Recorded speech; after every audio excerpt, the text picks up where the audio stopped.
Vídeo de hoje do canal da Nicola traz atualizações sobre a negociação entre São Paulo e Evangelos Varinax. Preciso te contar também sobre Palmeiras e Volkswagen, a negociação para que a empresa americana patrocine o Verdão. Falo também sobre o adversário do Corinthians na estreia da pré-Libertadores. 3 ótimas notícias para o torcedor do Vasco. Neymar ajudando o Santos na parte financeira. Tem também contratação de técnico no Botafogo que melou, as últimas do mercado, bastidores, finanças e muito mais. Fala aí pessoal, sou Jorge Nicola, bem-vindos a mais um vídeo do canal, sempre bom ter vocês por aqui. Sem perder tempo, só pedir para deixar like, se inscrever no canal e ativar as notificações. Agora sim, bora começar o vídeo com aquele tradicional giro de notícias e a primeira informação é sobre Atlético Mineiro e Vasco, que venceram nessa terça-feira, passaram para a segunda fase da Copa do Brasil e por consequência garantiram R$1.800.000 de prêmio. Todo mundo que passar a segunda fase e vier da Série A do Brasileiro, estiver disputando a primeira divisão, vai ter direito a essa cota bastante significativa. O Galo venceu o Tocantinópolis por 2-0, enquanto o Vasco fez 3-0 no União. Só destacar mais um gol do Hulk, ele marcou de pênalti aos 41 do segundo tempo. Foi o 8º gol do Hulk em 7 partidas nessa temporada. Outro que foi muito bem com a camisa do Galo foi o Rony, que saiu como titular, sofreu o pênalti do 1-0 e marcou o segundo gol aos 50 minutos da etapa final. Já o Bahia conseguiu empatar com o Strongest na altitude de La Paz 1-1. O Strongest teve um jogador expulso aos 7 minutos, ainda assim abriu o placar na primeira etapa. No meio do segundo tempo, William José aproveitou um rebote do goleiro para garantir números finais. Com esse empate, o Bahia joga por qualquer vitória na partida da volta na semana que vem em Salvador para passar para a terceira fase de mata-mata antes da fase de grupos da Libertadores da América. A saideira sobre o giro de notícias, Dorival Júnior estará presente na Vila Belmiro na noite dessa quarta-feira para assistir a Santos e Noroeste. Tudo faz crer que ele vai observar de perto o Neymar para saber se o convoca para os confrontos contra Argentina e Colômbia pelas eliminatórias no mês de março. Bora falar agora sobre o técnico do Botafogo, que estava praticamente contratado, mas não vem mais. Eu me refiro a Vasco Matos, comandante do Santa Clara, time que vai muito bem no Campeonato Português, 5ª colocação. Nessa terça-feira a negociação estava bastante avançada, a ponto de o Botafogo já discutir o pagamento da multa rescisória de €1 milhão para a transferência do treinador. Mas na manhã dessa quarta surgiu a notícia em Portugal de que o Vasco Matos desistiu do acordo com o Botafogo e já renovou com o Santa Clara por 2 temporadas. Existiram 2 grandes motivos para essa reviravolta. O primeiro deles, o Vasco Matos descobriu que a sua licença, que é a licença na UEFA, não lhe permite trabalhar, por exemplo, na Libertadores da América. Ele também teria dificuldade para participar, para comandar o time no Super Mundial de Clubes da metade do ano. Isso porque para se autorizar a participação por aqui, ele precisaria ter a UEFA Pro. Além dessa questão, o Botafogo também mudou alguns contextos do contrato que havia sido acertado verbalmente. Diante desse cenário, o Vasco Matos decidiu colocar um ponto final nas tratativas com o Botafogo e vai permanecer no clube português. Mais uma frustração para John Textor, que não consegue um técnico desde 3 de janeiro, quando perdeu Arthur Jorge, André Jardine, Tata Martino, Rafa Benítez, Tite e Roberto Mancini foram alguns dos técnicos consultados. É possível que tenham existido outros e a gente não saiba sobre os nomes. Preciso falar agora sobre Cruzeiro e Matheus Pereira. Posso assegurar para vocês que se o Matheus aceitar a oferta do Zenit, a negociação será concluída.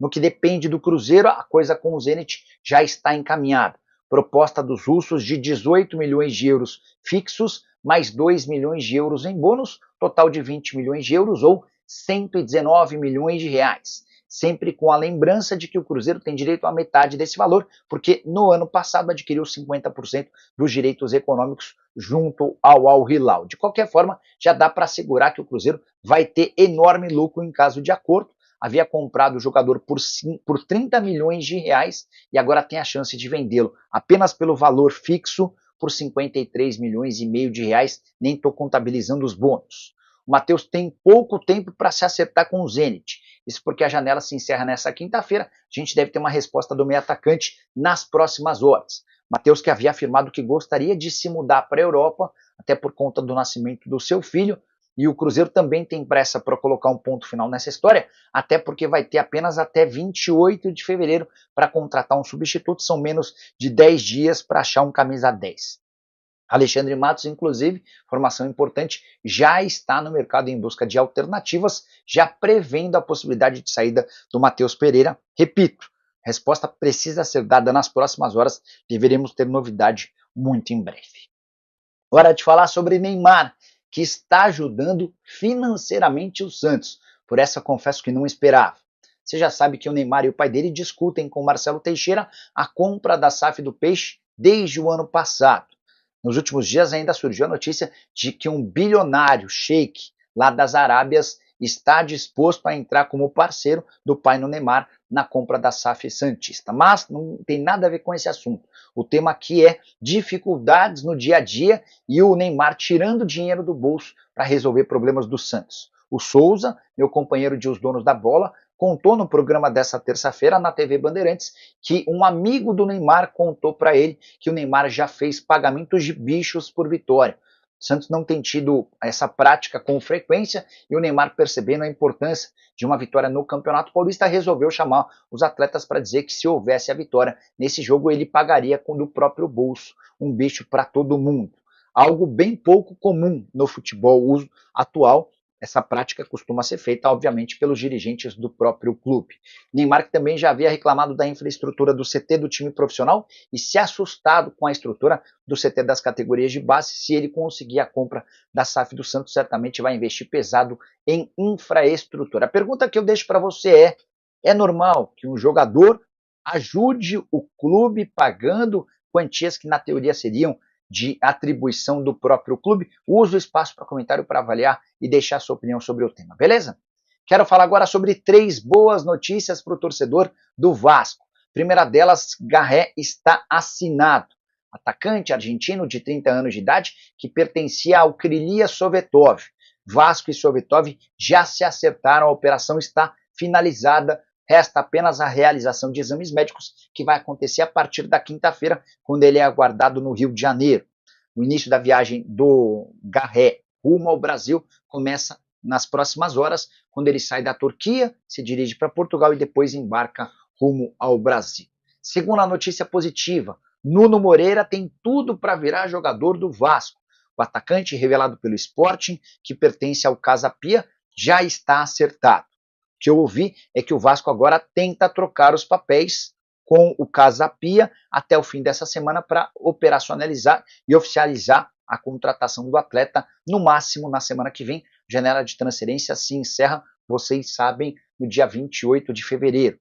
O Vasco havia proposto para o Casa Pia pagamento de 3,5 milhões de euros, que equivalem ao valor da multa rescisória. Não seria um pagamento à vista e sim parcelado. O Casa Pia pedia garantias bancárias e elas já foram apresentadas. A terceira e última boa notícia, Ryan, um dos destaques da seleção brasileira, campeão do Sul-Americano Sub-20, tem renovação do contrato apalavrada.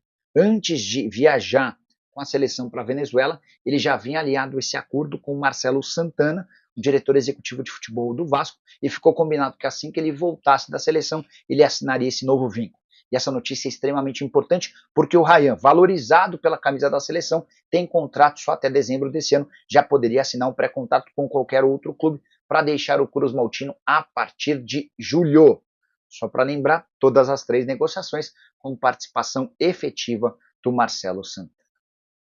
Preciso falar agora sobre a chance de a Volkswagen virar patrocinadora do Palmeiras. Vale a lembrança de que o Verdão já tem 3 patrocínios para essa temporada: a Sporting Bet no peito, a Sil na manga, além do mais recente acordo com uma empresa do agronegócio que vai estampar sua marca nas costas. São 136 milhões de reais fixos garantidos. Ainda há uma série de bônus que podem elevar essas cifras. Mas, nas últimas horas, surgiu a informação de que a Volkswagen, montadora alemã das mais famosas do mundo, também tem negociações para estampar a sua marca no omoplata da camisa do Palmeiras. O departamento de marketing do Palmeiras foi procurado e disse que não se pronuncia sobre especulações. Ainda falei, mas pessoal, se não for verdade, pode ser que vocês estejam endossando uma informação falsa. E a pessoa do marketing disse que essa é a política do clube. Na temporada passada, a gente já viu vários nomes que nunca estiveram na pauta do Palmeiras sendo especulados, como, por exemplo, a BYD e a Emirates. É essa a política do Palmeiras. Já numa pessoa do departamento de futebol do Verdão, da minha confiança, disse que apostaria suas fichas de que não há nenhuma negociação entre Volkswagen e Palmeiras, mas é uma especulação que surgiu nas últimas horas. Tendo qualquer novidade, eu conto para vocês. O importante pro torcedor do Palmeiras é secar a Ponte Preta nessa quarta-feira. Vale a lembrança de que Ponte Preta e São Bernardo hoje estão à frente do Palmeiras na fase de grupos do Campeonato Paulista, e somente os 2 primeiros de cada chave passam para a próxima fase. Se a Ponte vencer o São Paulo, vai colocar o Palmeiras numa situação bem delicada. Verdão que joga nessa quinta-feira contra o Botafogo em casa, na última rodada enfrenta o Mirassol em Mirassol. Hora de te atualizar sobre a negociação entre São Paulo e Evangelos Marinax, tratativas que começaram na metade do ano passado e que ainda não foram concluídas, mas, checando com uma fonte importante dentro do tricolor, ouvi o seguinte, abre aspas, as conversas atualmente são mais profundas, fecha aspas. Pedi para que essa pessoa me explicasse do que se trata essas conversas mais profundas, e o que eu ouvi é que o debate entre as partes nesse momento se dá por detalhes muito específicos. Só para citar um exemplo, quem vai escolher o reforço que vai ser contratado pelas categorias de base do São Paulo em caso de acordo com o Marinax? Vai se montar uma comissão, isso já estava certo. Mas qual será o peso dos votos nessa comissão? O Marinax vai indicar 2 pessoas, o São Paulo indica 2. A palavra final é de quem? Outra coisa que estava sendo debatida. Quem define sobre a venda de um atleta? Pintou proposta, por exemplo, do Porto. A escolha é do São Paulo, é do Marinax ou é conjunto? São Paulo e Marinax já estão acertando esses mínimos detalhes antes de confirmar o acordo, que prevê o aporte de 100 milhões de dólares nos próximos 5 anos, para que o São Paulo se torne o clube que mais investe em categorias de base da América do Sul. A ideia é transformar o São Paulo num super clube de base, promovendo para o time principal os melhores jogadores do continente. O otimismo no tricolor em relação ao acordo com o Marinax continua, e o São Paulo bate na tecla de que esse acordo pode mudar o status do clube, resolvendo dívidas e tornando o São Paulo extremamente competitivo e campeão, como em outros tempos. Quero falar agora sobre o adversário do Corinthians na noite desta quarta-feira. O Timão visitará a Universidade Central da Venezuela. Jogo marcado para Caracas, capital venezuelana, partida marcada para 21h30. Só para lembrar, essa é a segunda fase de playoff antes da fase de grupos. O Corinthians precisa passar pela Universidade Central e por mais um adversário se quiser chegar à fase de grupos da principal competição continental do nosso futebol.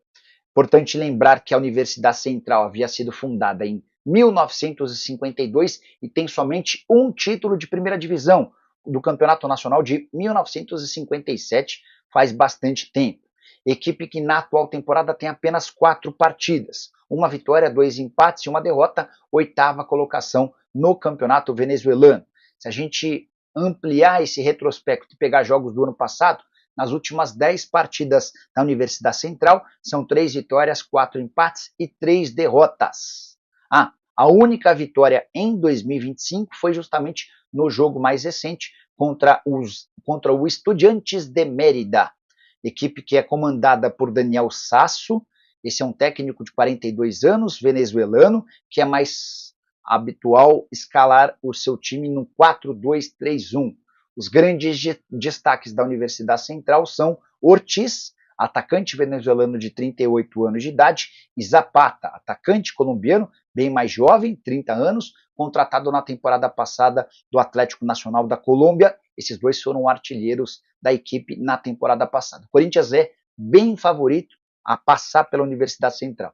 E eu não descartaria a possibilidade de o Corinthians voltar com uma vitória de lá. Um empate também não seria um resultado surpreendente. O que vai me surpreender mesmo é se o Corinthians perder na partida dessa quarta. E você, o que pensa sobre esse primeiro adversário do Timão? Já usa o espaço para comentário. Só não esquece de deixar like, de se inscrever no canal. A gente se encontra mais tarde. Tchau!